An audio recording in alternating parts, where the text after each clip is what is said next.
Hansi Flick, being a great manager, in a situation when you just mentioned, he may not be starting here. I mean, with Raphinha, Yamal, and Lewandowski through the middle, it doesn't seem like there's an obvious spot for him to start right away. Do you think that helps him? Do you think you're going to see a resurgence of Rashford this year? It is official. Marcus Rashford is a Barcelona player on loan from United with a $41 million option to buy. Juan Laporta welcoming to the club.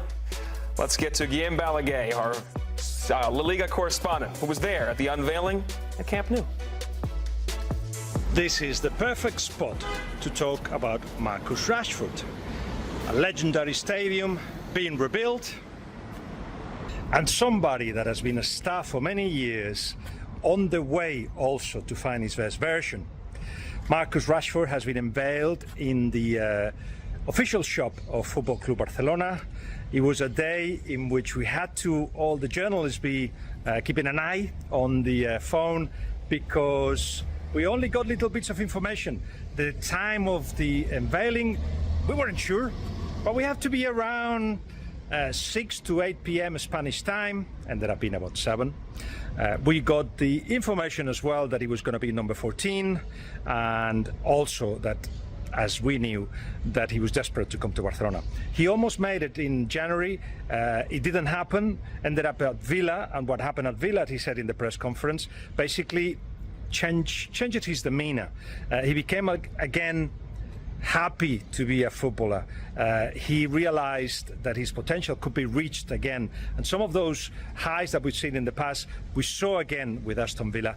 But the memory of many is the time at Manchester United where he wasn't playing. So he was asked about that, and he said that, you know, Manchester United is a club in transition, and I think we were all affected by it.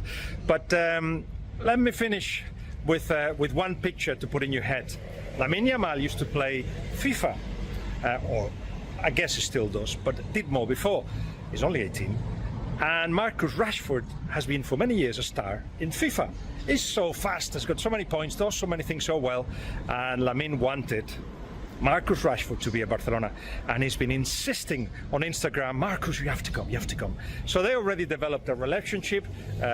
Marcus speaks so highly of Lamine Yamal, but also in the 2 days that he's been here, of the quality of the squad and how the squad is full of kids.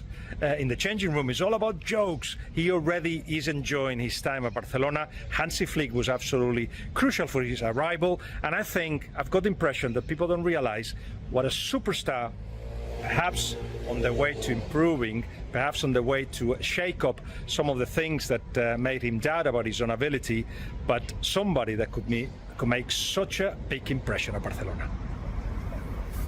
Okay, Lamine Yamal wanted him there. We understand that. It seemed like Rashford was going to be a superstar at some point. His career has fallen off a little bit. He was desperate for the move, as Guillaume pointed out. But let's talk about Barcelona's standpoint from this. Is it the right move for them and where they're at, coming off a double last year in a team that was in the Champions League semifinals? I think so. I think this actually makes a great deal of sense for them. When you look at the attack that they have, yes, they have 3 or 4 brilliant players, but they're relying a lot at times on Ferran Torres. We saw Robert Lewandowski get hurt in the stretch run of the season. You're relying on a 37-year-old being a part of that attack yet again. Not doubting him, I'm just saying it certainly is a risk for the number of competitions, for as intensely as Barcelona play, for the international competitions that all these players are going to be playing in. I think they needed more in that attack, and I think Marcus Rashford represents that player. Now, we can get into the sort of fit issues and who starts in the biggest games, and is any of them going to be particularly satisfied? Raphinha is up for a Ballon d'Or. Lamine Yamal is sort of a future Ballon d'Or. Are any of those players going to be comfortable in sitting? Maybe that's going to be a difficult question for Hansi Flick to ask, or to answer. But I think looking ahead to this season, they're expecting to play probably between 55 and 60 games next season. They needed more, and I think they get more in Marcus Rashford. My issue, though, is more with Barcelona as a club right now in terms of how their finances are a mess. And this has become an annual issue because he's not going to be registered right away. He may not be registered by the time they play their first game. They have to raise more money or sell more players to have the money to be legally allowed to register him. Last year, toward the end of the year, I mean, the Spanish government had to get involved with the Olmo situation in the second half of the year. Like, that's crazy. Nico Williams should be the man in this spot. And Nico Williams is a younger player. I think a player that has better upside and has shown that within the very league that he's playing in right now.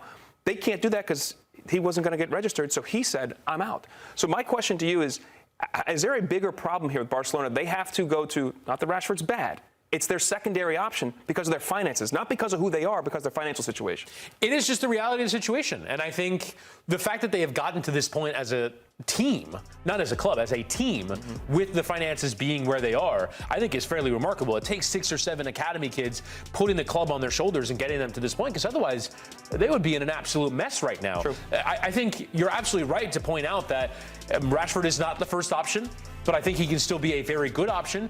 And I think this registration situation, it just goes to show how difficult the renovation of the Camp Nou, as Guillaume showed there, has really slowed them down playing at the Olympic Stadium, having to rent a stadium instead of playing your own, having to deal with all the issues that they have dealt with.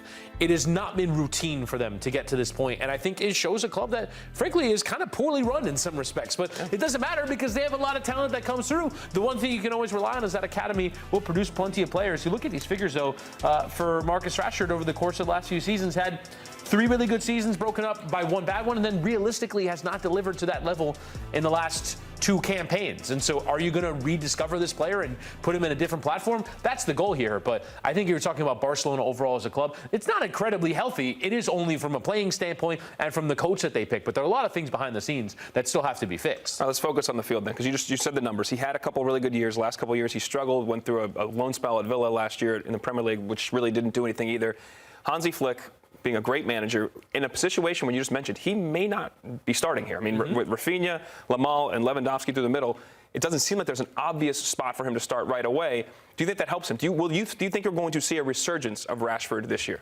I think you can. I think the one thing that gives me a lot of confidence is not just the number of goals that Barcelona scored last season, scored 102 in La Liga and well over 150 in all competitions.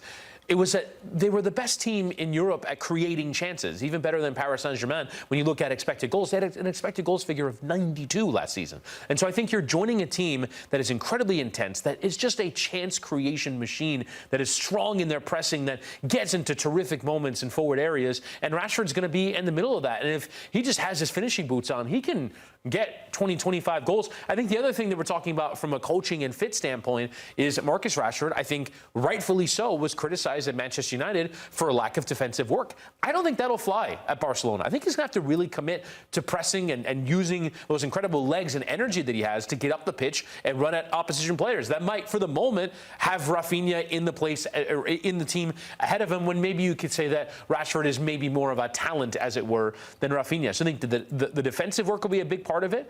And we're going to see if he, with that work and with being in this team, can crack his way into that starting 11. Because right now, I do think he's locked out of it, but he has every chance over the course of preseason and the early part of the year and the number of games that they'll have to play. They'll be in so many midweeks to earn a starting 11 place for the biggest games in the second half of the season. He's going to have to do that. He does offer something different. Directness, his pace, and how he plays the game will be a little bit of a change of pace. If he's coming off the bench, that could change the game for them. I think this is interesting. You look at some of the bookies around the world. They have Real Madrid is the favorite to win La Liga. Barcelona won the double last year, beat Real Madrid 4 times.